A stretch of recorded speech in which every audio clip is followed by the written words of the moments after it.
Medchal police station పరిధిలో 24 గంటలు గడవక ముందే మరో దారుణ హత్య జరిగింది. కిష్టాపూర్ రోడ్లో ఉన్న ఇంట్లో వెంకటరమణ అనే వ్యక్తిని హత్యకు గురయ్యాడు. మృతుడు వెంకటరమణ మద్యానికి బానిసై ఇంట్లో తీవ్ర ఇబ్బందులకు గురి చేస్తున్నట్టు తెలిపారు. దీంతో మృతుడి ఇంట్లోనే నివాసముండే అతని సమీప బంధువు విష్ణు అతన్ని హత్య చేసినట్టు అనుమానిస్తున్నారు పోలీసులు.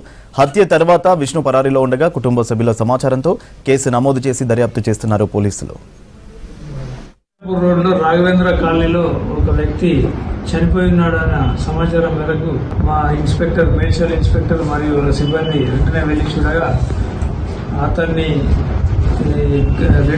రెంటుకుంటున్న రూమ్లో ఎవరో ఒక వ్యక్తి అతన్ని దారుణంగా నరికి చంపినట్టుగా ఉన్నది. వెంటనే వాళ్ళ బంధువులతో విచారించగా ఈ మృతుడు గత కొన్ని రోజులుగా తాగుడుకు బానిసై ఇంట్లో వాళ్ళ తల్లిని మరియు అదే వాళ్ళ పెంపుడు కొడుకులాగా పెరుగుతున్న వాళ్ళ మేనమామ కొడుకు విష్ణు అనే వ్యక్తిని మరియు మిగతా బ్రదర్స్ను కూడా విపరీతంగా వేధిస్తూ ఉండడం వల్ల ఈ విష్ణు అనే వ్యక్తి అతని మీద కొన్ని రోజులుగా కక్ష పెట్టుకొని ఇతన్ని చంపాలని అనుకొని అతడు హత్య చేసినట్టుగా ప్రాథమికంగా తెలుస్తున్నది.